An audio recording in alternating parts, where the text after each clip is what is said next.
naiintindihan ba talaga ng mga pumirma? Eto nga, may mga kumakalat sa video, sa X, at saka sa iba't ibang platform, kung saan meron daw na Urban Poor Coordinating Council. Ito. Yung video pala is galing from Urban Poor Coordinating Council. Ayan. So, ang sinasabi ng Urban Poor Coordinating Council, ganito daw yung nangyayaring budulan. Okay? Ganito daw yung nangyayaring budulan. So, panoorin po natin, no?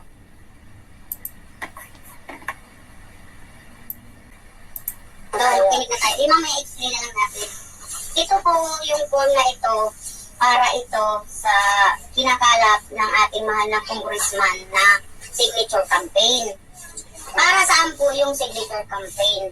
Para po sa pag-amenda o sa pagbabago ng 1987 Constitution. Ito, para po gusto nila itong mabago. Kasi di ba, marami na yung mga dati pang batas na hindi naman po naaangkop na sa panahon ngayon. So, ito po, kung sakali po ito napapabor po sa atin, marami po tayong makakalap si congressman dito, magkaroon po tayo ng charter change.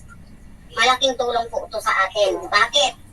Di ba po binibigyan tayo ni congressman ng AX? Di ba po binibigyan tayo ni congressman ng tupad?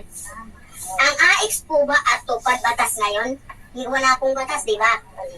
Kung ito po magkaroon ng pagbabago, gagawain na pong batas ang AX at tupad. Hindi lang po tayo makikinabang. Lahat na po ng mga kamag-anak natin. At buong Pilipinas po. Di ba po laking tulong giginhawa tayo? Ayan, o diba? So sinasabi nila, grabe talaga, Diyos me, nakakatakot. If this video is, if this video is real, if this video is, legitimate, sobrang nakakatakot. My God, ang sinasabi ng mga, alam niyo pa, dami kong nare-receive na mga messages, no? Mga purok leaders speaking in this manner. Na nagsasalita po sila ng ganito. Kailangan niyo po pumirma dito, ganyan-ganyan, kasi ganito po ang mangyayari dyan. Para po, condition po yan para makuha ninyo yung inyong ayuda. Ayun. Ganun. Pagkatapos, ito sa video na to, ang sinasabi niya, kailangan niyo pong pumirma kasi pag hindi po kayo, kasi po ang AICS at tupad ay hindi batas. So, kailangan niyo pumirma para maging maisabatas yan. So, pag naisabatas yan, lagi na kayo makakatanggap ng ayuda. Diyos me. Alam niyo po, nakaka-alarma to ha. If this video is true, we are doomed. Okay? Nakakatakot to. Okay?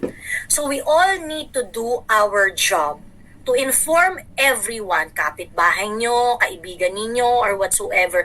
Kausapin po nyong lahat. Diyos me. Kausapin nyo pong lahat para hindi po sila malason ng mga ganitong klaseng ganitong klaseng mga purok leaders na lalasunin yung community ninyo and tricking them to sign the People's Initiative on Charter Change. Sabi ni Emil, napaka-simplified na explanation pero nakakatakot na ang daming naniniwala. Nandun actually yung scary part. The explanation is so simple. It is something that ordinary folks will understand. At nakakatakot. 'Di ba? Nakakatakot kasi maaari nilang i-take it as it is. Pagkas, okay, so wala naman palang problema, pipirma na kami. 'Di ba? And ask them not to sign it. At pagka ganito po yung sinabi nila, i-explain po natin, okay? Hindi mo po kailangan ng constitutional change para maging batas yung mga yan. Kailangan mo lang ng congressman na magle-legislate ng batas para sa tupad at AIS. So yun po, grabe talaga, nakakatakot. Ayan, tapusin natin yung video. Meron tayong laging ayuda. Meron laking tulong po sa atin, di ba? Kaya po, ito po, bilang po mga leaders po ng ating congressman, kung kayo po pipirma po dito, meron pong pakonsuelo ang ating mahal na congressman. Ito po nanay, meron pong pakonsuelo sa atin ang mahal na congressman.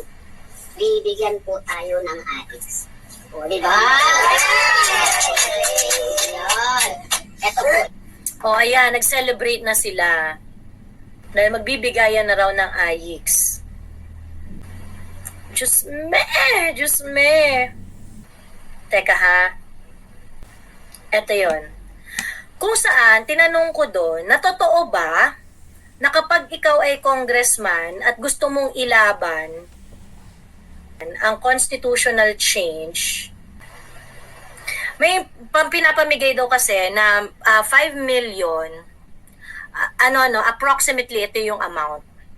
5 million for sa mga congressman na magjo-join dun sa campaign ng constitutional change, yung magagather ng mga pirma.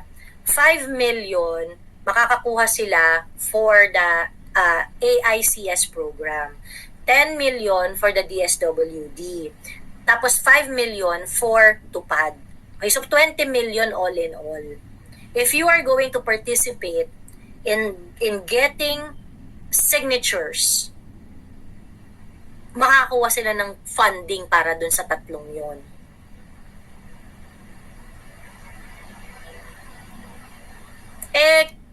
Pagka-post ko kasi nabura yung nabura na. Yun yung isa mga last few posts na ginawa ko dun sa isa kong page na tinake down Ganon.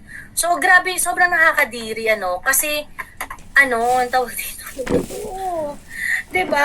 Harap-harapang pambubudo.